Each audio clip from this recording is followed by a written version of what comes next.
рабочем поселке Охотск подписано соглашение между Якутией и Хабаровским краем. Самое главное направление этого соглашения – это совместные проекты по торгово-экономическим, научно-техническим и культурно-гуманитарным направлениям. Отметим, что субъекты развивают сотрудничество с 1999 года.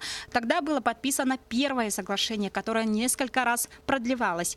Новые направления были внесены в 2011 году, когда руководители территорий подписали действующее соглашение. Одним из значимых пунктов в документе считается развитие приграничного сотрудничества между Якутией и Хабаровским краем до 2020 года. Магистраль Якутск-Нилькан-Аян свяжет Якутию с Хабаровским краем. Проект строительства автодороги обе стороны намерены продвигать на федеральном уровне, чтобы получить финансирование. Это прежде всего обеспечить Якутию выход в море и перспективный сырьевой экспорт в Азиатско-Тихоокеанский регион.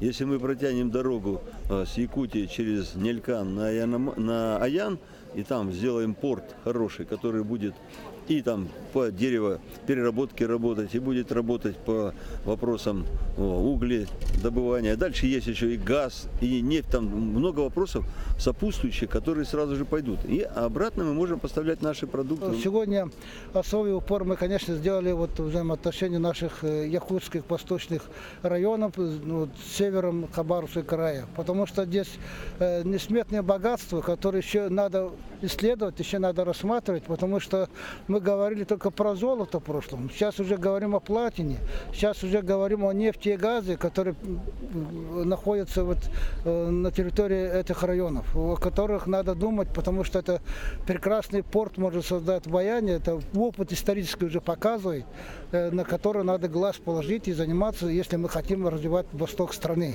Потому что не только через Владивосток, не только через Находку или Савгавань в Хабаровском крае, но еще севернее надо двигаться, чтобы осваивать в целом комплекс этой территории. Вы знаете, еще у нас есть же вот такие общие вопросы, которые характерны для северных территорий, на которых проживают коренные народности, например. Или мы одни край идем в центр решать какой-то вопрос, там у нас где-то получается, где-то не очень. Или мы объединяем усилия, они у нас общие, и мы выходим с двумя такими мощными регионами.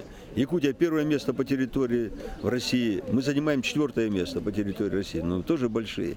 И тогда нам проще продавить вопрос. Среди дальневосточных регионов Якутии является одним из главных торговых партнеров Хабаровского края.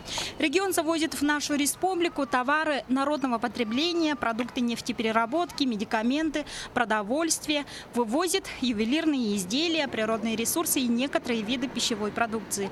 Только за 2014 год товарооборот между регионами составил более 2 миллиардов рублей, что в 4 раза выше уровня 2013 года. Также в Охотске состоялся круглый стол на тему о проблемах и перспективах развития Аяно-Майского, Охотского районов Хабаровского края и Алданского, Усьмайского и Аймеконского улусов Республики Саха-Якутия. Стороны обсудили тему возобновления и развития добычи олова на Дальнем Востоке.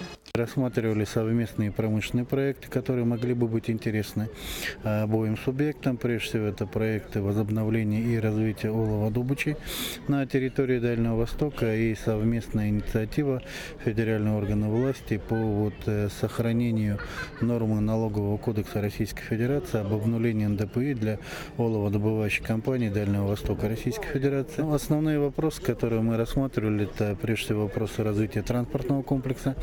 Вы знаете о том, что наша авиакомпания «Якутия» является одним из единственной компаний на Дальнем Востоке, которая эксплуатирует самолеты Сухой Суперджет-100. Компания, которая осуществляет внутрирегиональные авиаперевозки не только в Республике Саха-Якутия, но и на территории других субъектов Дальнего Востока. Также были затронуты вопросы развития сельского хозяйства, в том числе и оленеводства. Отметим, что рынок Хабаровского края внушительный. Он может получать в большом объеме продукции предприятий сельского хозяйства. Помимо этого обсуждены совместные проекты по лесоперерабатывающему комплексу, по изменению лесовозной дорожки и изменению логистики перевозки лесопродукции. Ну, с нашей стороны, со стороны нашего района, конечно, те месторождения, которые находятся в нашем улусе, мы, конечно, на перспективу хотелось, чтобы у нас все-таки мы могли, чтобы была вот эта автодорога до Хабаровского края, в части того, что все-таки сдвинулся с мертвой точки вопрос лесопромышленной отрасли. Конечно же, хотелось бы, чтобы у нас решались вопросы в части цветных металлов и так далее на перспективу и выход даже в зарубежные страны в этой части. Конечно, очень отрадно, что все-таки данная перспектива все-таки намечается. Подписание соглашения должно послужить хорошим импульсом для активизации работы и подтолкнуть соседствующих субъектов-партнеров к более детальной проработке кооперации усилий для дальнейшего экономического, социального развития Якутии и Хабаровского края.